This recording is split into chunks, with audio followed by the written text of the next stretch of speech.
Return में देने के लिए। आज भी मैं गई थी। कल मुझे कमिश्नर सर नहीं मिले, दैट्स वाई मुझे वापस आना पड़ा। कल जो घटना घटी है वो आप देख सकते हैं मीडिया में कि भाई लोकल चैनल वाले जो लोग हैं मुझे सपोर्ट नहीं कर रहे हैं। उसका कारण ये है कि भाई मैं वहाँ पे पहुँची, उनको पता चला, और मैं पे पहुँचने के बाद उनको पता चला कि भाई मैं वहाँ पे हूँ, तो मुझे उनको कोई स्टेटमेंट नहीं देना था। उसका कारण सिर्फ ये, मैंने खुद ने सबको बताया था कि मैं आ रही हूँ। एक्चुअली मेन मुद्दे की बात यह है कि मुझे सभी रिपोर्टर्स कांटेक्ट करने की कोशिश कर रहे हैं। आज भी मुझे 500 से ज़्यादा कॉल्स आ चुके हैं मीडिया के। वो लोकल नहीं है, मतलब दिल्ली रिपोर्ट है, फिर मतलब नेशनल BBC है और इंडियन एक्सप्रेस है। सभी जो नेशनल लेवल के जो मीडिया पर्सन्स हैं मुझे कांटेक्ट करने की कोशिश कर रहे हैं, और मुझे बहुत अच्छा लग रहा है कि मतलब नेशनल लेवल पे लोग मेरी बात को रिप्रेजेंट कर रहे हैं।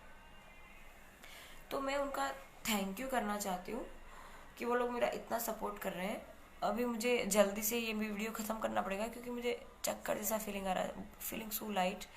तो इन शॉर्ट में जो ये लोग मुझे क्या बोल रहे हैं कि मेरे खिलाफ जो नेगेटिविटी फैला रहे हैं वो ये है कि ये लोग मेरा इंटरव्यू लेने के लिए जब आए तो मैं कमिश्नर कचहरी से बाहर निकली तो मैं इनको इंटरव्यू नहीं दे सकती थी, क्योंकि मुझे मेरे जो ऑफिशियली काम काज थे वो बाकी थे, तो मैं नहीं कर सकती थी, उनको इंटरव्यू नहीं दे सकती थी, क्योंकि हम एक डिसिप्लिन डिपार्टमेंट में है, तो हमें हमारा डिसिप्लिन जो है वो हमें फॉलो करना पड़ता है। पब्लिक शायद ना वो फॉलो करे तो चले, लेकिन हम एज अ गवर्नमेंट ऑफिसर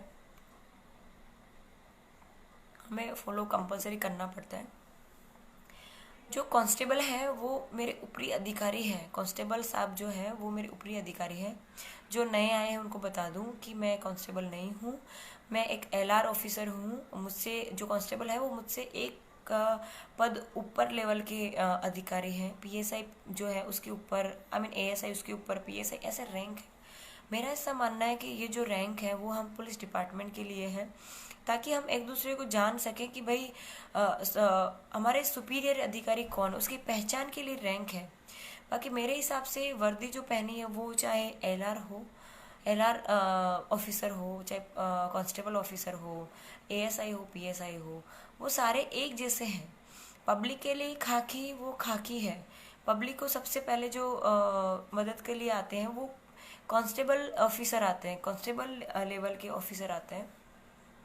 तो मेरा तो मानना है कि लोगों को जो बाकी के PSI ASI वगैरह या फिर PI या DYSP या ACP जो भी हैं वो ऊपरी अधिकारी है, वो सिर्फ हमको गाइड करते हैं कि आपको कैसा काम करना है।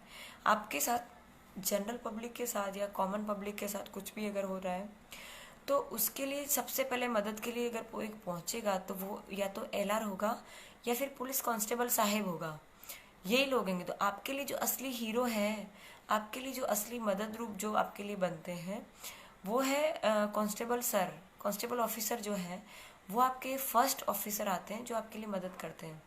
ठीक है, तो पब्लिक ने जो ये बना रखा है ये तो कांस्टेबल है, ये मेरा क्या बिगाड़ सकती है ये वो। तो मैं यहाँ LR के पद पे रह के आपको ये बताना चाहती हूँ कि LR की जगह पे रह के जो मैं इतना कर सकती हूँ, जो स्टार्टिंग की ऑफिसर पुलिस डिपार्टमेंट की ये कर सकती है, तो जो ASI है, PSI है, जो PI है, SCP है, तो वो उनके पास कितना पावर है। जो पावर जो है वो रैंक में नहीं है, पावर जो है वो खाकी वर्दी में है।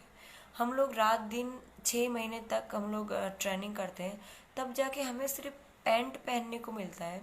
शर्ट हमें पूरे 9 महीने की हम क्या बोलते हैं कि ट्रेनिंग कंप्लीट करते हैं। भाई બહુ ચક્કર આવે છે મને. થોડુંક ફેન ઓન કરી દો એકદમ સ્લોમાં કરીને. सॉरी, 1 सेकंड दीजिए मुझे प्लीज़.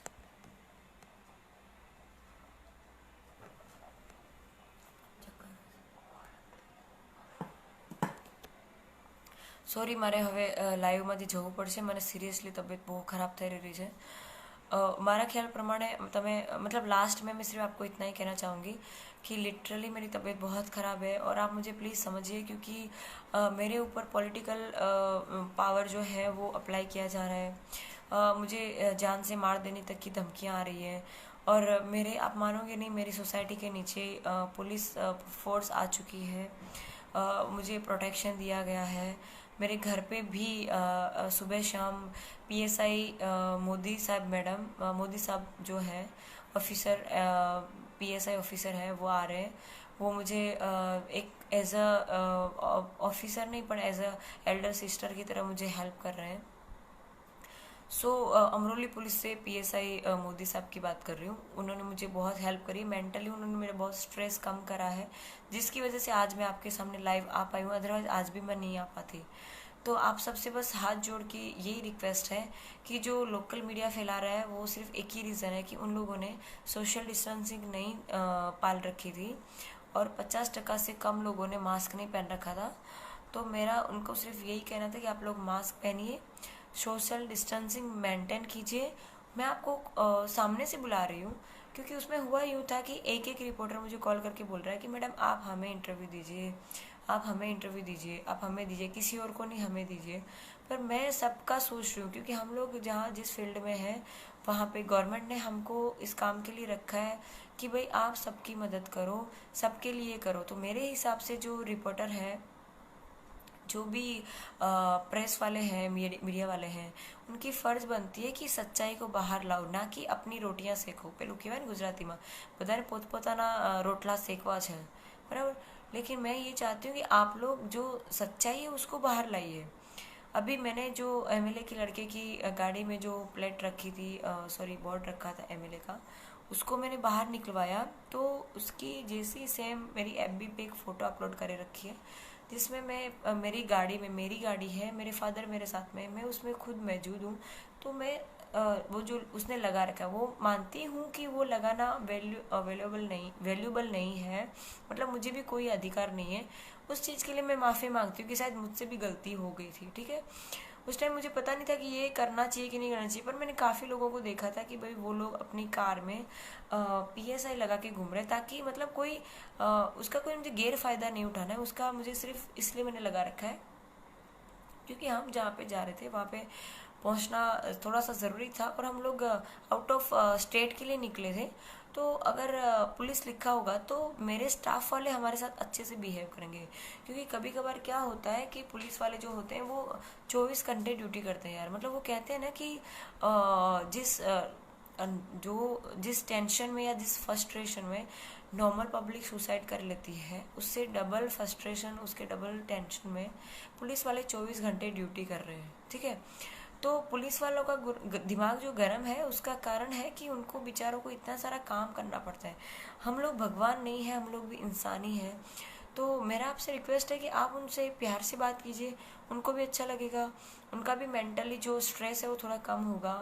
अगर आप उनसे तू ता करके बात करेंगे तो उनके माइंड पे स्ट्रेस होगा, आप पे तो वो कुछ नहीं कर पाएंगे क्योंकि उनके पास उनके हाथ बंधे हुए हैं, वो कुछ नहीं कर पाएंगे। पर वो रिएक्शन जो है उनके घर वालों पे पड़ता है। घर पे जाने के बाद, मतलब घर पे तो हर किसी की चलती है ना, मतलब अपने घर पे तो शेर भी नहीं, बिल्ली भी शेर होती है, लाइक दैट। तो मतलब कि घर पे तो हर किसी का चलता है। तो मैं अपना एग्जांपल लूँ, चाहे दूसरे पुलिस ऑफिसर्स का लूँ, किसी का भी लूँ, अगर बाहर हमारा दिमाग ख़राब हुआ है, लोकल लोगों ने किया है या फिर मीडिया ने किया है या फिर किसी भी कारण हमारा दिमाग ख़राब है, तो वो दिमाग ख़राब होने का जो गुस्सा है वो घर वालों पे निकलता है। तो जो लोगों की वजह से हमारे घर वालों को भी सहन करना पड़ता है। सिर्फ आप लोग ही गालियाँ खा रहे हैं ऐसा नहीं है।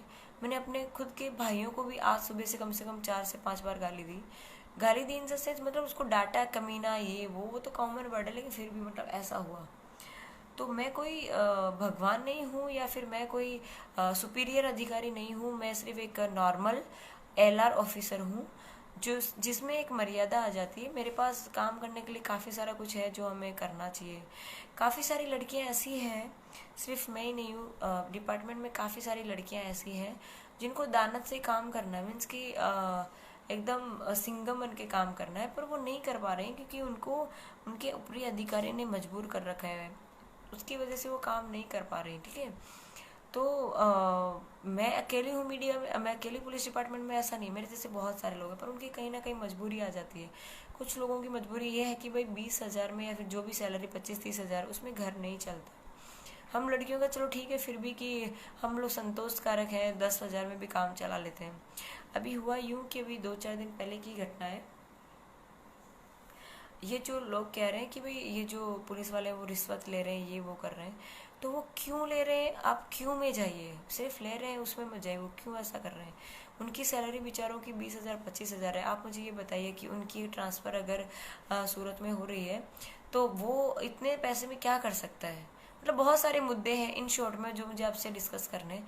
पर कल जो आएगा मैं लाइव आपके सामने दोबारा भी आ जाऊंगी। पर मेन चीज़ मुझे कल बीबीसी पे मेरा पूरा A to Z स्टोरी क्या थी वो पूरी आने वाली है। आप लोग चाहें तो वहाँ पे देख सकते हैं। दूसरी चीज़ ये कि मेरे साथ में जो उस दिन घटना बनी थी, शॉर्ट में बता देती हूँ। वो अगर वहाँ पे एक पुलिस ऑफ फ्रेंड करके था, मुझे नहीं पता वो बंदा कौन था, पर मेरे लिए वो वहाँ पे साक्षात भगवान की तरह था। अगर वो ना होता तो मेरे साथ कुछ भी हो सकता था। दिल्ली में जो निर्भया कांड हुआ है, वो निर्भया कांड 2 करके आप लोग शायद इस वक्त कैंडल लाइट लेके रोड पे उतर चुके होते। मुझे इंसाफ चाहिए, पर मैं ऐसा मानती हूँ इंसाफ के लिए लड़ना ज़रूरी नहीं है। आज कुछ दिन पहले ही आपने देखा होगा कि कोई PSI जो है उन्होंने रिज़ाइन करा है कोई पर्सनल मैटर से। मैं रिज़ाइन कर रही हूँ मेरे आगे के ब्राइट फ्यूचर के लिए। मुझे रिज़ाइन करना है ताकि मैं आगे की और अच्छी तैयारी कर सकूँ। मेन चीज़ है पावर, तो मुझे रात दिन मेहनत करनी है। और एज ए IPS ऑफिसर मैं आना चाहती हूँ। पता नहीं कल क्या हो, कल मैं ज़िंदा रहूँ ना रहूँ मुझे नहीं पता, पर अगर मैं ज़िंदा रही तो मैं पूरी मेहनत करूँगी और IPS ऑफिसर बन के आऊँगी। और उसके बाद जो ये लोग पावर की बात करते हैं, उन सब को धीरे धीरे एक एक करके सब लोगों को हम समझाएंगे कि भाई क्या है क्या नहीं है।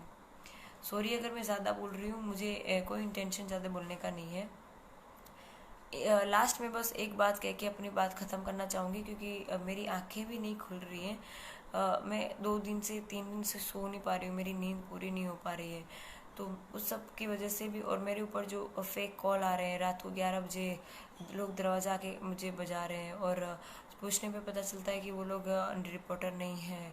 तो अगर रिपोर्टर होगा तो उसके पास डेफिनेटली कार्ड होगा, कार्ड नहीं है उसके पास, इसका मतलब ये कि जो कानानी सर हैं उन्होंने अपने जगह से मतलब कुछ भी हो सकता है। देखिए आप समझदार है, समझ सकता है, पर मैं किसी का नाम नहीं देना चाहती। कोई भी हो सकता है, चाहे कोई और हो, ये हो वो हो, पर आप समझदार हैं काफ़ी। आप सिर्फ इतना मानिए कि मेरे ऊपर इस वक्त मेरे डिपार्टमेंट तरफ से भी मुझे अभी ऑफिशियली काम करने बाकी है। राजनीति तौर से भी मुझे अभी कुछ और करना बाकी है। वो जब कंप्लीट हो जाएगा, मेरी लीगली प्रोसेस जिस दिन हो जाएगी उस दिन मैं जल्दी आऊँगी और कोशिश करूँगी। कल सुबह मैं वापस अपना इस्तीफ़ा देने जा रही हूँ। रिज़ाइनिंग लेटर कल सुबह मैं कमिश्नर ऑफिस जा रही हूँ 11 से 12 के बीच। एग्जैक्ट टाइम नहीं दे सकती क्योंकि मेरे ऊपर बंदूक की नॉक मुझे चलना पड़ता है। सो कल मैं दोपहर नहीं तो दोपहर शाम से पहले पहले मैं लाइव आ जाऊँगी और आपको मैं व्हाट्सअप और फेसबुक स्टोरी पे लिखवा दूंगी कि भाई मैं लाइव आ रही हूँ, ठीक है।